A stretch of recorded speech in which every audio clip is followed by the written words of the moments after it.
Selamat malam Sobat Investor, berjumpa lagi dengan saya, Faisal, redaktur pelaksana idxchannel.com.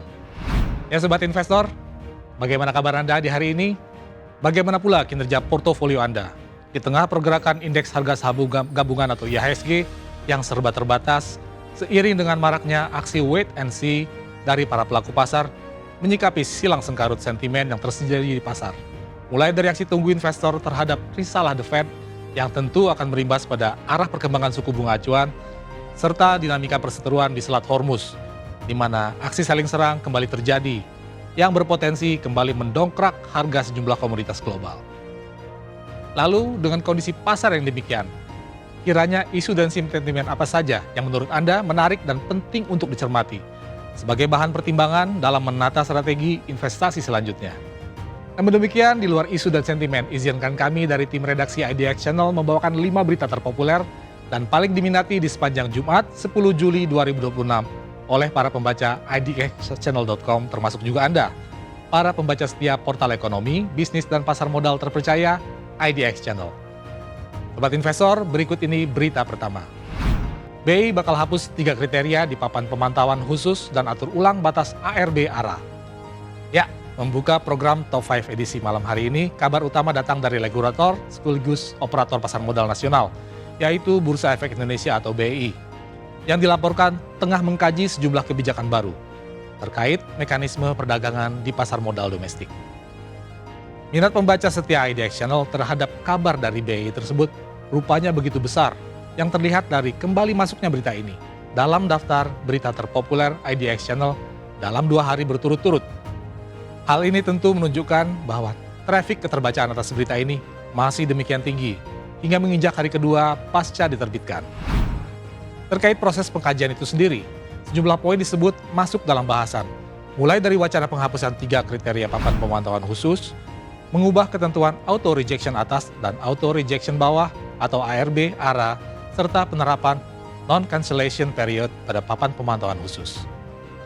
Menurut Direktur Pengembangan BI, Iding Pardi, ketiga kebijakan baru tersebut diharapkan mampu meningkatkan efektivitas pengawasan, kualitas pembentukan harga atau price discovery, efisiensi perdagangan, serta memberikan perlindungan yang lebih maksimal terhadap seluruh investor pasar modal domestik. Sedangkan dalam gambaran yang lebih luas, langkah ini diharapkan juga sebagai dukungan atas terciptanya pasar modal Indonesia yang teratur, wajar, efisien, transparan, serta optimalisasi perlindungan investor secara lebih komprehensif dan menyeluruh. Saat ini diketahui ada sedikitnya 11 kriteria papan pemantauan khusus BI, di mana 3 diantaranya masuk dalam bahan kajian untuk dihapus. Antara lain kriteria 6, soal batas free float minimal 5%. Kriteria 7, soal kriteria transaksi harian kurang dari 5 juta rupiah, serta kriteria 10 terkait penghentian sementara perdagangan efek 1 hari yang disebabkan oleh aktivitas perdagangan. Selain itu, ada juga upaya penyempurnaan terhadap kriteria 11, soal kondisi tertentu yang ditetapkan oleh bursa setelah mendapatkan persetujuan dari Otoritas Jasa Keuangan atau OJK. Masuk ke berita kedua, BI ungkap emiten dalam daftar HSC menyusut jadi 14 perusahaan per awal Juli 2026. Selanjutnya kita masuk ke berita kedua, di mana kita masih akan membahas terkait kabar terbaru dari BI, yang baru saja mengonfirmasi data terkini terkait daftar emiten yang masuk dalam kategori High Shareholding Concentration atau HSC. Sebagaimana disampaikan dalam rilis terbarunya, pihak BI melaporkan adanya penurunan jumlah emiten yang masuk dalam kategori HSC atau saham dengan konsentrasi kepemilikan tinggi per awal Juli 2026.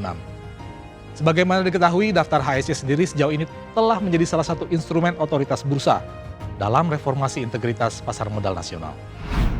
Berdasarkan data 1 Juli 2026, tercatat ada 15 perusahaan yang masuk dalam daftar tersebut, namun jumlah tersebut telah berkurang usai PT 5253 Tbk atau LUCI yang telah resmi keluar dari daftar per 2 Juli 2026 lalu. Sehingga dengan demikian, kini tinggal menyisakan 14 emiten saja dalam daftar HSC terkini. Menurut pihak BI, disebutkan bahwa perubahan daftar tersebut merupakan hasil evaluasi rutin yang dilakukan oleh Komite High Shareholding Concentration terhadap struktur permodalan emiten. Berikutnya kita beranjak ke berita ketiga. Jerry Ng dikabarkan kaji langkah strategis untuk BFI Finance atau BFIN dan Bank Jago atau ARTO.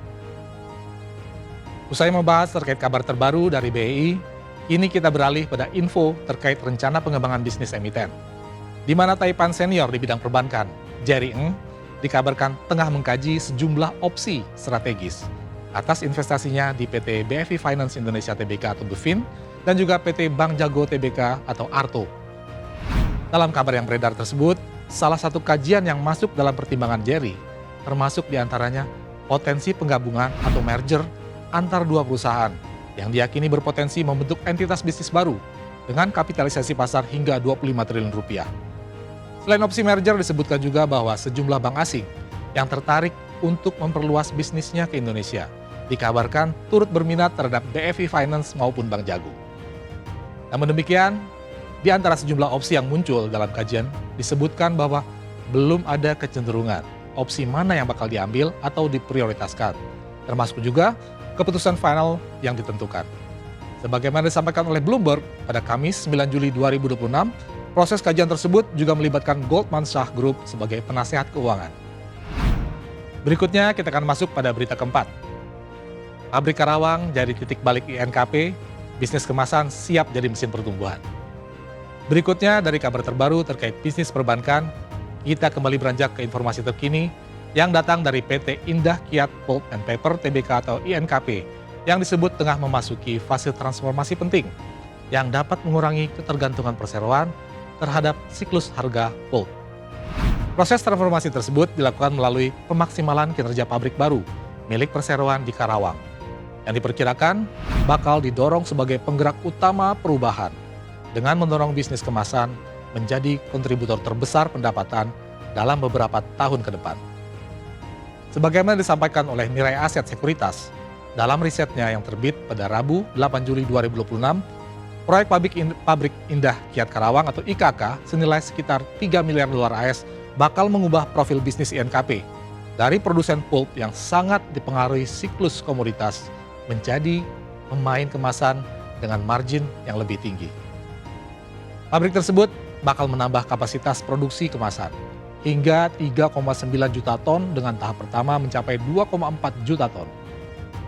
Berbeda dengan pabrik Serang yang sekitar 30% produksinya berupa kemasan putih atau white packaging, pabrik Karawang memiliki komposisi sekitar 77% sehingga menghasilkan harga jual dan margin yang lebih tinggi. Terakhir, guna menutup program Top 5 edisi malam ini, kita masuk pada berita kelima. RUPSLB Multimakmur Lemindo atau PIPA sepakati perubahan nama jadi Oxala Energy International. Ini kita sampai pada berita terakhir, di mana kabar terbaru juga datang dari PT Multimakmur Lemindo Tbk atau PIPA yang baru saja menggelar rapat umum pemegang saham luar biasa atau RUPSLB pada Rabu 8 Juli 2026 yang menyetujui perubahan nama perseroan menjadi PT Oxala Energy International Tbk. Nama Oxala sendiri dipilih untuk mencerminkan babak baru perjalanan perseroan, seiring penguatan tata kelola dan kesiapan menyambut arah bisnis baru di sektor energi. Tak hanya soal perubahan nama, RUPSLB Perseroan juga menyetujui peningkatan modal dasar dari semula 200 miliar rupiah menjadi 274 miliar rupiah atau dari 10 miliar unit saham menjadi 13,7 miliar unit saham. Peningkatan modal dasar ini merupakan bagian dari persiapan struktur permodalan perseroan untuk mendukung rencana aksi korporasi lanjutan, termasuk persiapan penambahan modal dengan hak memesan efek terlebih dahulu atau PMHMETD alias rights issue. Sejumlah persetujuan yang didapat dari RUPSLB ini sendiri merupakan kelanjutan dari rangkaian agenda korporasi yang telah berjalan sejak masuknya PT Morris Capital Indonesia atau MCI sebagai pemegang saham perseroan pada Oktober 2025. Termasuk penyelesaian penawaran tender wajib pada Januari 2026, serta penyelenggaraan RUPSLB pada Juni 2026 lalu. Ya, demikian Top 5 IDX Channel edisi kali ini. Saya M. Faisal, pamit undur diri. Semoga segala berita dan informasi yang telah kami sampaikan dapat menjadi gambaran serta tambahan pertimbangan yang bermanfaat dan cukup membantu bagi Anda para sobat investor sekalian dalam menata strategi serta menetapkan berbagai keputusan investasi di bursa saham domestik. Dalam hal ini kami juga senantiasa dan tak henti-hentinya mengingatkan bahwa segala keputusan berinvestasi, baik itu pembelian maupun penjualan saham, sepenuhnya berada di tangan Anda sobat investor. Yang bisa kami sampaikan adalah selalu bijaklah dalam berinvestasi. Pantau terus berita ekonomi, bisnis dan pasar modal hanya di IDX Channel TV. idxchannel.com dan media sosial IDX Channel. Sampai jumpa.